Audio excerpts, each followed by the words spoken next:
నమస్తే అండి. నేను వాణి. ఈరోజు మనం చేతన గారు రచించిన ఒక మంచి ముచ్చటైన ప్రేమ కథను విందాం. మీది ప్రేమ వివాహమా? పెద్దలు కుదిర్చిన వివాహమా? అన్న ప్రశ్న వినపడగానే నేను తన వైపు చూశాను. తను నవ్వుతూ నా వైపు చూసి ప్రేమ వివాహమే అన్నాడు. నేను ఆశ్చర్యంతో కొంచెం కంగారుగా అలానే చూస్తూ ఉండిపోయాను. మరి వారిద్దరి మధ్య జరిగిన మనసుకు హత్తుకునే ముచ్చటైన ప్రేమ కథ వినేద్దామా? స్వేచ్ఛని ఇష్టపడే చాలామంది అమ్మాయిల్లో నేను ఒకదాన్ని. కొంచెం రిజర్వ్డ్ టైపు. ఫ్రెండ్స్ తక్కువే, కానీ నాతో స్నేహం చేసిన వారు మాత్రం మనల్ని అస్సలు వదులుకోరు. రిజర్వ్డ్ టైప్ అంటే చదువుల్లో చాలా తోపు అనుకుంటారేమో. అబవ్ యావరేజ్ అంతే. జీవితంలో ఉన్న ఏకైక డ్రీమ్, మేబీ ఫ్యాంటసీ అనాలేమో, లవ్ మ్యారేజ్ చేసుకోవడం. Job, cars, business, world tour లాంటి డ్రీమ్స్ కాకుండా ఇలాంటి ఎయిమ్ పెట్టుకోవడానికి రీజన్ ఇంట్లో కానీ రిలేటివ్స్ ఫ్యామిలీస్లో కానీ ఒక్క లవ్ మ్యారేజ్ కూడా లేదు. అన్నీ పెద్దలు కుదిర్చిన పెళ్ళిళ్ళే. మనం ట్రెండ్ సెట్ చేయాలి కానీ ఫాలో అవ్వడం ఏమిటి? అందుకే లవ్ మ్యారేజ్ చేసుకోవడమే మన డ్రీమ్. కానీ ఇంట్లో అందరూ లవ్ మ్యారేజ్ అంటేనే అటువంటి పెళ్ళిళ్ళకు కూడా తీసుకెళ్లరు. అందుకే నా డ్రీమ్ నిజమయ్యే ఛాన్స్ లేదేమో. నాది డ్రీమ్ కాదు, ఫ్యాంటసీ అనిపిస్తుంటుంది ఇంకా చెప్పాలంటే. మా ఫ్రెండ్స్ వాళ్ళింట్లో బాయ్స్ ఫ్రెండ్స్ ఉండొచ్చు కానీ బాయ్ ఫ్రెండ్ ఉండకూడదు అని చెప్తే, మా ఇంట్లో 10th వరకు డాడ్ ఫ్రెండ్స్, అమ్మాయి ఎక్కడ చదువుతుంది? Daddy Saraswati girls high school. ఇంటర్లో నా ఫ్రెండు, మీ అమ్మాయిని ఇంటర్కి ఎక్కడ చేర్పిస్తున్నారు uncle? Daddy Sriram ladies junior కాలేజీలో చేర్పిస్తున్నానమ్మా. ఇంటర్ తర్వాత, నాన్న మంచి ర్యాంక్ వచ్చింది కదా, ఏదైనా యూనివర్సిటీలో జాయిన్ అవుతాను నాన్న అన్నాను. డాడీ ఎందుకమ్మా? దగ్గరలో ఉమెన్స్ ఇంజనీరింగ్ కాలేజ్ ఉంది కదా, అక్కడ ఫ్యాకల్టీ ఫెసిలిటీసు అన్నీ బాగున్నాయట, మనకు దగ్గరలో కూడా ఉంది, అక్కడ జాయిన్ అవుదు కానీ లేమ్మా. ఇదండి సిచ్యువేషను. ఇక బాయ్ ఫ్రెండు లేడు, బాయ్ ఫ్రెండ్సు లేరు. Boring life. ఇక ఎటువంటి అనవసరమైన వ్యాపకాలు లేకపోవడంతో బాగా చదవాల్సి వచ్చింది. దాని ఫలితంగా క్యాంపస్ ప్లేస్మెంట్స్లో జాబ్ వచ్చింది. Job location Vizag. అక్కడికి వెళ్తే రిస్ట్రిక్షన్స్ ఉండవు, ఇష్టం వచ్చినట్లు ఉండొచ్చు, స్వేచ్ఛగా విహరించవచ్చు అనుకున్నాను. కానీ అమ్మా నాన్నల్ని వదిలి అస్సలు వెళ్ళాలనే అనిపించలేదు. అప్పుడు అమ్మ, కష్టపడి చదివి జాబ్ తెచ్చుకున్నావు, నువ్వు ఇండిపెండెంట్గా ధైర్యంగా ఉండాలి. ఇప్పటి వరకు ప్రపంచాన్ని నువ్వు చూసిన కోణం వేరు, ఇప్పటి నుండి వేరు. ఎలాగో ఫ్రీ బర్డ్లా ప్రపంచం మొత్తం తిరగాలి అంటూ ఉంటావుగా, వైజాగ్ బాగుంటుందంట, ఎంజాయ్ చేయి అని చెప్పి సాగనంపింది. చూద్దాం మన డెస్టినీ ఎలా ఉందో అని సిటీ ఆఫ్ డెస్టినీకి పయనమయ్యాను. నలుగురు కొలీగ్స్ మీ కలిసి ఒక అపార్ట్మెంట్లో ఫ్లాట్ తీసుకున్నాం. ఉదయాన్నే నిద్ర లేవగానే నా పిచ్చినంతా భరించే అమ్మా నాన్న నా దగ్గర లేరు అని విషయం గుర్తుకు రాగానే డల్ అయిపోయేదాన్ని. మెల్లిగా నా రూమ్మేట్స్ అలవాటయ్యారు. ఎంతైనా అమ్మని మిస్ అయిన ఫీల్ ఉండేది. ఇలా ఒక 6 నెలలు గడిచిపోయింది. ఆఫీస్లో ఉండగా వర్క్తో టైం గడిచిపోయేది. ఫ్లాట్కి రావడంతోనే ఎక్కడి లేని ఒంటరితనం ఆవరించేది. మిగతా ముగ్గురు ఫోన్లని అస్సలు వదిలిపెట్టరు. ఎలా వదులుతారులే, వారిదైన ప్రేమ ప్రపంచంలో విహరిస్తూ ఉండేవారు. ఈ 6 నెలల్లో అరడజను ప్రపోజల్స్ వచ్చాయి. చాలా పొలైట్గా అందరికీ నో చెప్పాను. ఇలా అయితే నీ డ్రీముగానే మిగిలిపోతుంది అన్నారు అంతా. కానీ మనసులో ప్రేమంటూ ఉంటేనే కదా ఎస్ చెప్పగలం అని లైట్ తీసుకున్నా. ఒకరోజు ఆఫీస్ నుండి వచ్చి చూస్తే ముగ్గురు ఫోన్లలో బిజీగా ఉన్నారు. బోరింగ్ లైఫ్ అనుకొని ఫ్రెష్ అయ్యి చేతన్ భగత్ నోవెల్ పట్టుకొని టెర్రస్ మీదకి వెళ్ళాను. చాలా ప్రశాంతంగా అనిపించింది. కైలాసగిరిని చూస్తూ ఉన్న మేఘాలు చుట్టూ కమ్ముకుంటూ ఉన్నాయి. వాతావరణం మొత్తం చల్లగా ఆహ్లాదకరంగా మారిపోయింది. అలా ప్రకృతిని ఆస్వాదిస్తూ ఉన్నా చాలాసేపు. ఈలోపు ఇద్దరు చిన్నపిల్లలు ఆడుకుంటూ ఉన్నారు. నేను మెట్ల మీద కూర్చొని my favourite Chetan Bhagat novel open చేశాను. ఆ పిల్లలిద్దరూ నా దగ్గరికి వచ్చి ముద్దు ముద్దుగా అక్క చదువుకుంటున్నావా అని అడిగారు. అవునమ్మా. మీకు ఎగ్జామ్స్ ఉన్నాయా అక్క? లేదమ్మా. మరి హోంవర్క్ ఇచ్చారా అక్క? నవ్వుతూ కాదు అన్నాను. ఇలా వాళ్ళతో మాట్లాడుతూ ఉన్నాను. మనసు పులకరించేలా చిరు జల్లు కురవడం ప్రారంభమైంది. ఒక్కసారి కళ్ళు మూసుకొని నన్ను తాకుతూ గిలిగింతలు పెడుతున్న చల్లని పిల్లగాలిని కవ్వించే చినుకుల్ని ఆస్వాదిస్తూ ఉన్నాను. అక్క, నువ్వు డైలీ ఇక్కడికి వస్తావా? ఈలోపు ఒకతను వాళ్ళని పిలుస్తూ పైకి వచ్చాడు.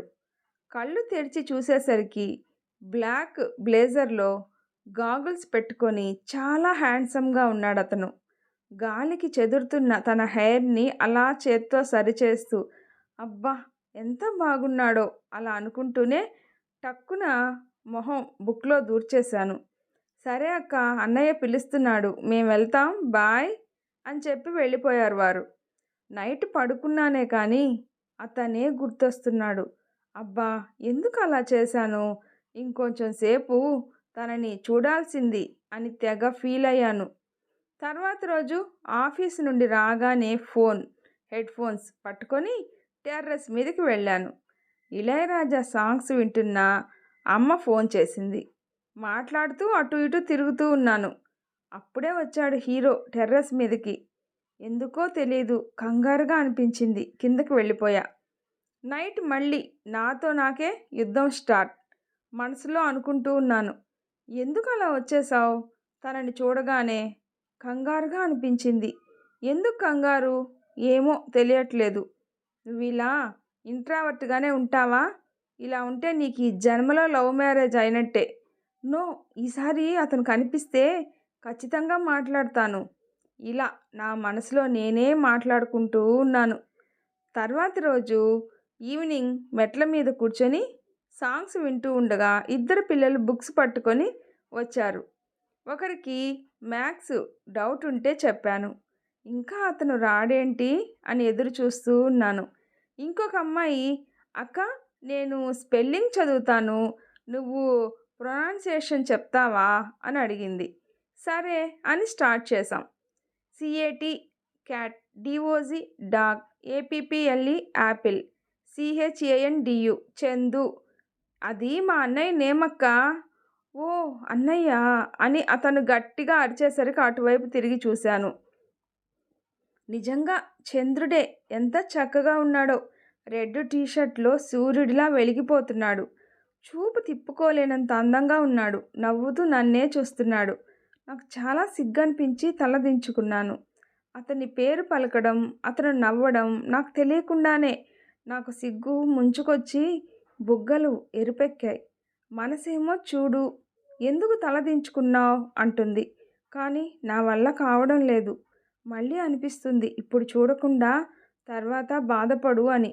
ఈలోపు బాయ్ అక్క అని చెప్పి ఆ పిల్లలు వెళ్ళిపోయారు. వాళ్ళ వెనకే అతను వెళ్ళిపోయాడు. ఆ తర్వాత ఎప్పుడు అతను కనిపించలేదు. ఆ పిల్లలు కూడా కనిపించలేదు. అతని గురించి తెలుసుకుందామంటే ఎలా? వర్షం వచ్చినప్పుడల్లా ఫస్ట్ టైం అతనిని చూసిందే గుర్తొచ్చేది.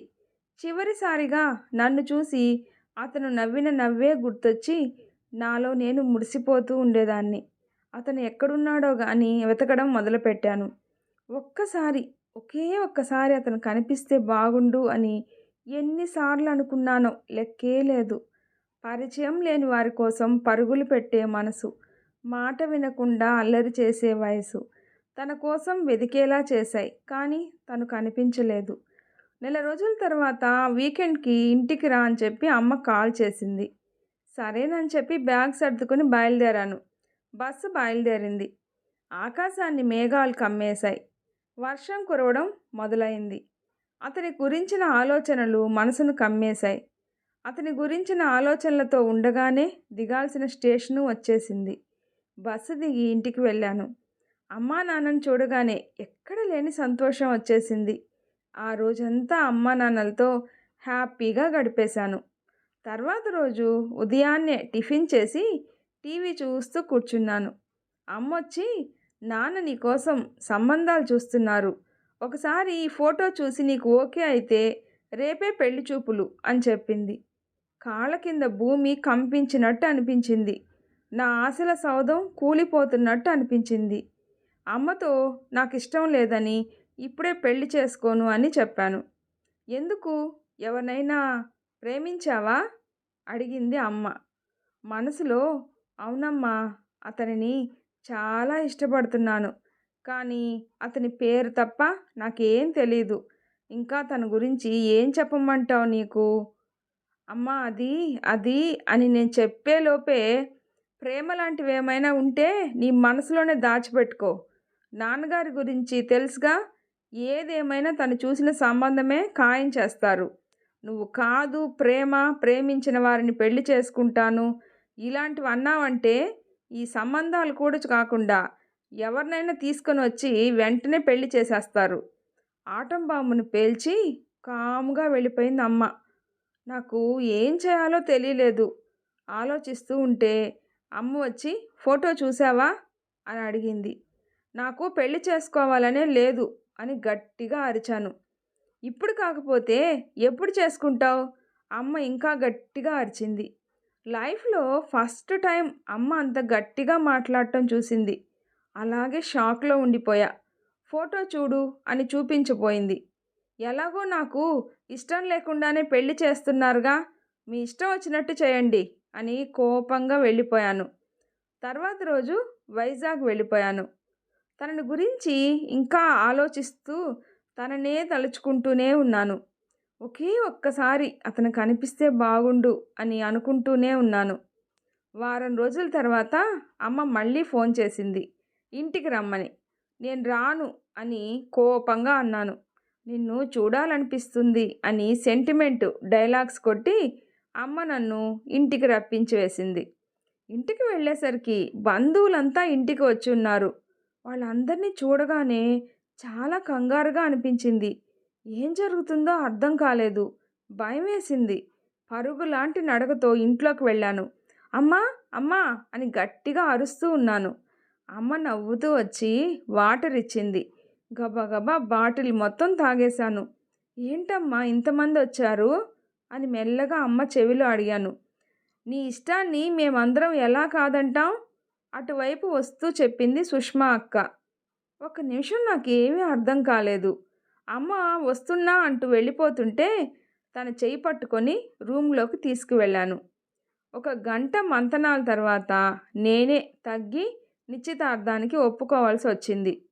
లేదు లేదు, అమ్మే ఒప్పించేసింది. అసలు ఫోటోలో కూడా చూడని వ్యక్తితో నా నిశ్చితార్థం జరగబోతుంది. ఆ సిచ్యువేషన్ నాకు అస్సలు నచ్చలేదు. కజిన్స్ జోక్స్ వేస్తున్నారు. అవేవీ ఎంజాయ్ చేయలేకపోతున్నాను. ఇప్పుడు కూడా నా కాబోయే భర్త ఫేసు చూడలేదు. ఫోటో షూట్ కూడా అయిపోయింది. నేను అస్సలు హ్యాపీగా లేను. తలదించుకునే ఉన్నాను. అందరూ సిగ్గుపడుతున్నాను అనుకుంటున్నారు. అందరూ జోక్స్ వేసుకుంటున్నారు. నేను అక్కడ అన్యమనస్కంగా ఉన్నాను. నేను మీకు నచ్చలేదా అండి? ఎప్పుడూ నన్ను చూసి తలదించుకునేవారు. ఇప్పుడు అసలు నా మొహం కూడా చూడట్లేదు అని అడిగాడు అతను. తలెత్తి తనని చూసిన నేను షాక్.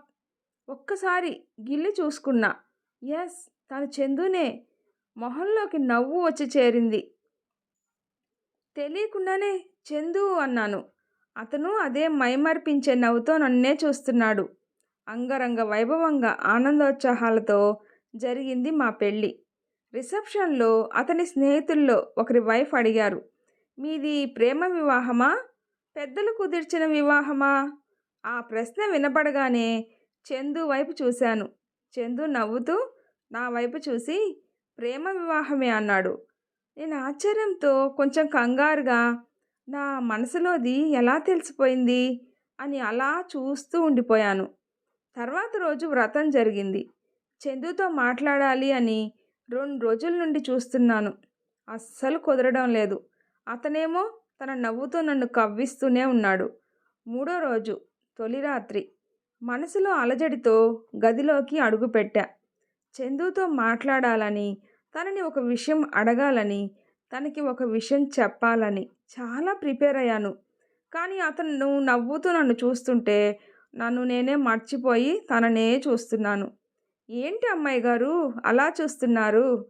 అని అతను అడగడంతో ఈ లోకంలోకి వచ్చి అతని ముగ్ధ మనోహర రూపాన్ని, అత్యంత అందమైన తన నవ్వులోని ఆకర్షణ నుండి తప్పించుకుంటూ ఒక్కో మాట కూడగట్టుకొని, "మిమ్మల్ని ఒక విషయం అడగాలి. మీకు ఒక విషయం చెప్పాలి" అన్నాను. నవ్వుతూ నా దగ్గరకు వచ్చి నన్ను బెడ్ దగ్గరకు తీసుకొచ్చి కూర్చోబెట్టి, నా చేతులు తన చేతుల్లోకి తీసుకొని, "ఇప్పుడు అడుగు ఏమడగాలి?" అన్నాడు. అతని స్పర్శకి మనసు గాల్లో తేలిపోతుంది. ఎలాగో మనది అరేంజ్డ్ మ్యారేజ్ కదా! లవ్ మ్యారేజ్ అని చెప్తున్నారేంటి అని అడిగాను. నవ్వుతూ నా కళ్ళల్లోకి చూస్తూ, "లవ్ మ్యారేజే. నేను నిన్ను లవ్ చేసే పెళ్లి చేసుకున్నాను. ఫస్ట్ టైం నేను నిన్ను టెర్రస్ మీద చూశాను. తొలి చూపులోనే నచ్చేశావు. తర్వాత నీతో మాట్లాడదామని ట్రై చేశా.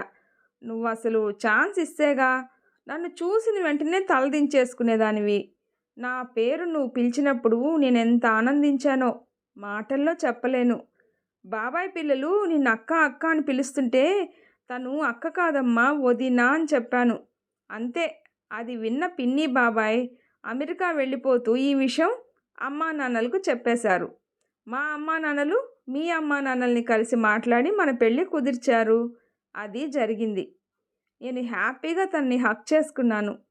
తను నన్ను ఇంకా గట్టిగా హత్తుకొని, "చెవులో ఏదో చెప్పాలన్నావు" అన్నారు. నేను ట్రాన్స్‌లో ఉన్నట్టు, "హా! మీకు ఒక మాట చెప్పాలి" అన్నాను. కళ్ళల్లోకి చూస్తూ చిలిపిగా నవ్వుతూ, "ఏంటి ఆ మాట?" అని అడిగారు. నేను సిగ్గుపడుతూ, "అది, అది ఐ లవ్ యూ చందు."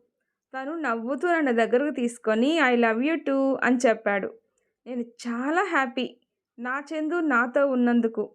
అలాగే లవ్ మ్యారేజ్ చేసుకోవాలి అన్న నా కల కూడా నిజమైనందుకు. ఈ వీడియో నచ్చితే ప్లీజ్ మీకు లైక్ చేసి షేర్ చేయండి. సబ్స్క్రైబ్ చేసుకోండి. స్టోరీ ఎలా ఉందో తప్పకుండా కామెంట్ చేయండి. ప్లీజ్ సపోర్ట్ చేయండి. Thanks for listening.